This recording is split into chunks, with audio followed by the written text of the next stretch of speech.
For 10,000 years, the stars had been silent. The name humanity had faded into myth, whispered only in the darkest corners of galactic archives. No one had seen a human, no one had heard their voice. To most species, they were just an old legend, a story told to scare children.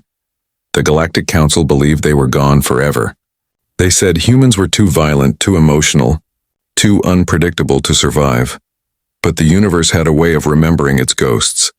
In the center of the Orion sector, the Council's grand station glittered like a jewel. Ambassadors of 100 species gathered there, proud, peaceful, and secure. They had ruled the galaxy for ages without challenge. But that night something strange happened. A signal appeared on their long-range scanners, a transmission in a language the systems couldn't decode. It pulsed once every second, carrying a symbol none had seen for millennia. A single word appeared on their screens: TERRA. The council chamber fell into silence. Elder Vroth of the Vecthar Alliance leaned forward, his 4 eyes narrowing. "What is this frequency?" he asked. "No match in our databases," replied the communications officer. "It's old. Ancient, even. The code looks human." The word human echoed across the chamber like thunder. Impossible, they thought. Humanity was extinct. Their homeworld had burned in the Great Purge 10,000 years ago, but the signal was real, strong, steady, and growing louder. Over the next few hours, the signal began to spread through every major communication relay. Civilizations from across the galaxy picked it up. Merchants, miners, explorers, all heard the same message. At first, it was just static. Then a voice spoke, a deep, calm voice that carried weight and authority. "We remember. We watched. And now we return." The signal cut off. Panic followed.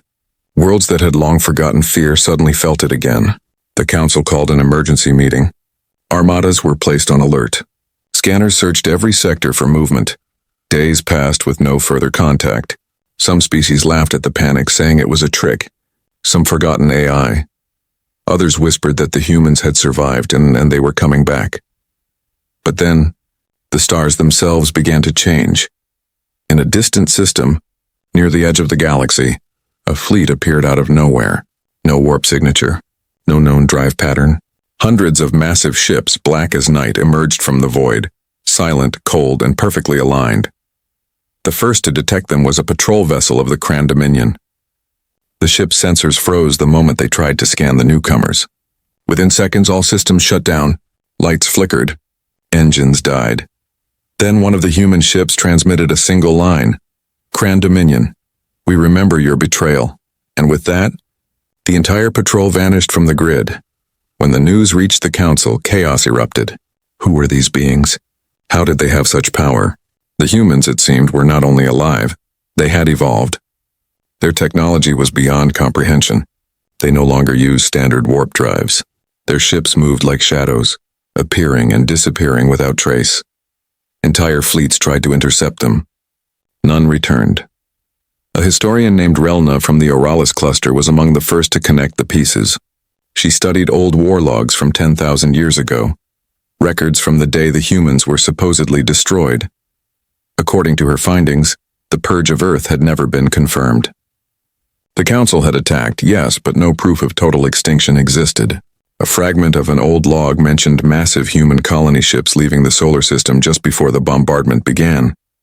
She whispered, almost to herself, "They left. They survived. They waited." Meanwhile, out on the edge of space, the human fleet advanced slowly, silently. Their ships bore no markings, no colors, only the faint glow of their engines, like eyes watching from the dark.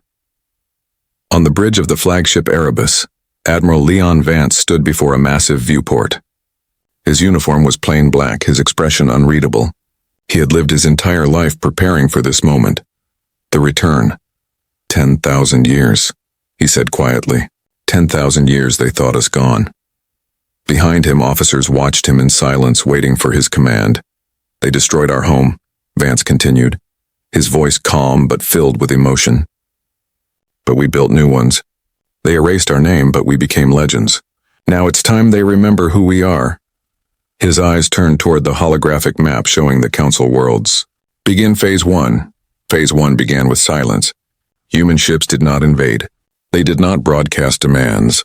They simply appeared, above old battlegrounds, over abandoned worlds, near key trade routes. And everywhere they went, alien systems went dark. One by one, communication networks failed. Satellites turned off. Power grids collapsed, no one knew how. No one saw the attack. But within weeks, half the outer sectors were cut off from the galactic network. The message was clear. Humanity had returned, and they controlled the shadows. The Council finally decided to act. They sent their most powerful fleet, thousands of ships from 7 species, to intercept the humans near the Vardis Nebula. It was meant to be a show of strength. When the fleet arrived, the nebula was calm. No enemies in sight. Then the stars began to move. At first, they thought it was a sensor glitch. But as the mist of the nebula parted, massive silhouettes emerged, human dreadnoughts larger than any known warship. The alien admiral gave the order to open fire. Energy beams lit up the void and passed straight through the human ships. Holograms, decoys. Before they could react, real human ships decloaked behind them. By the time the Council fleet realized the trap, it was too late. From the shadows, the human fleet unleashed a silent storm. Electromagnetic pulses shattered alien systems. Ships froze mid-flight, powerless. In the silence of space, only one human transmission came through. You had 10 millennia of peace. You built empires on the ashes of our world. Now balance returns. By the time the battle ended, nothing remained of the Council's fleet. Not a single ship escaped. The nebula burned with silent lightning, and the humans vanished once more into the dark. News spread faster than light. For the first time in 10,000 years, the galaxy was united. In fear, who led them? Where had they been all this time? And what did they truly want, revenge or justice? No one had answers, only questions. But one thing was certain. The age of silence was over. In the shadows of deep space, Admiral Vance stood before a hologram of Earth, now green and alive again. Terraforming complete, oceans restored, he whispered softly. Home. Then he turned to his officers. Prepare for contact, he said. Phase 2 begins. And with that, humanity's retribution truly began. The destruction of the Council fleet shook the entire galaxy. No one had seen such power, not in thousands of years. Worlds that once mocked the idea of humans now spoke their name with fear and awe. But fear was not enough to stop what was coming.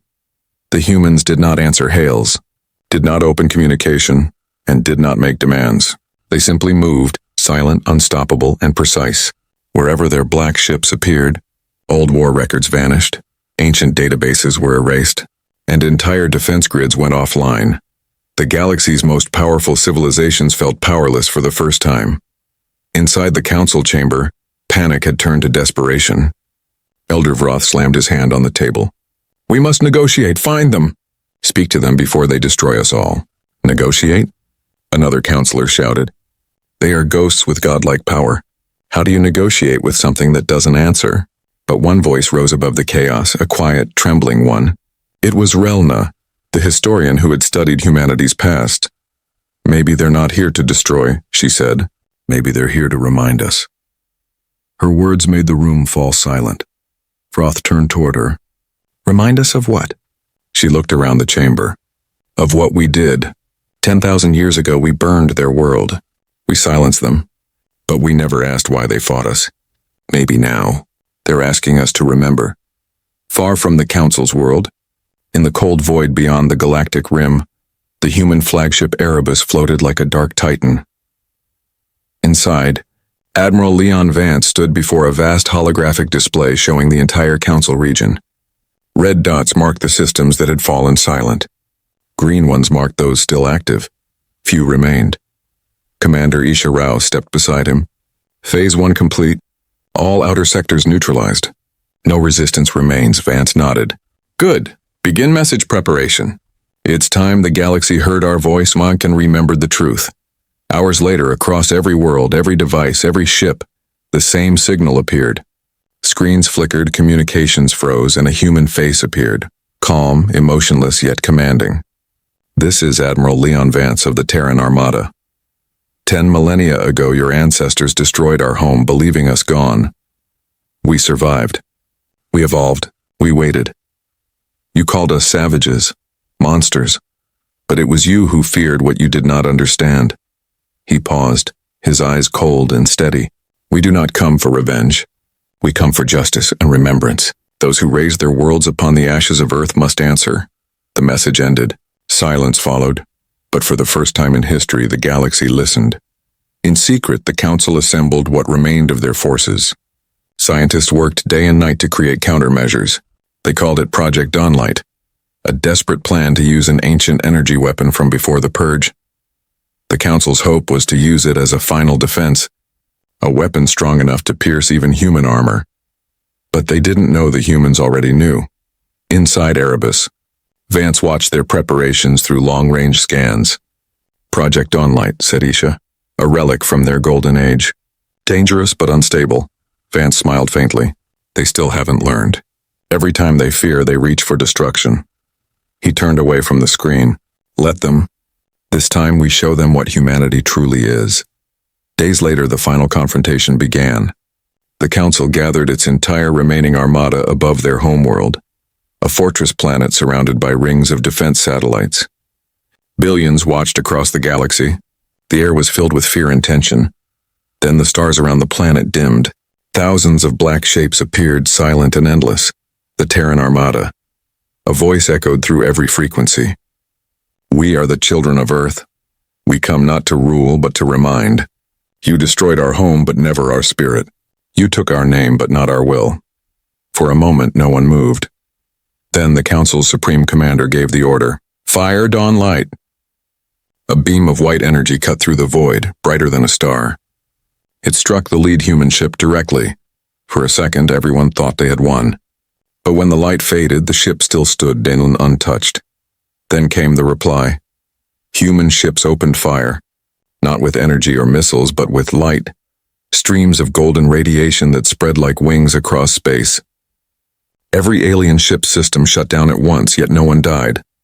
No explosion followed, no destruction. Instead, all power simply stopped. The humans had turned off an entire armada with one strike, without killing anyone. Admiral Vance's voice echoed again, calm and deep. This is mercy, the same mercy you never gave us. We do not come to conquer, we come to make you see.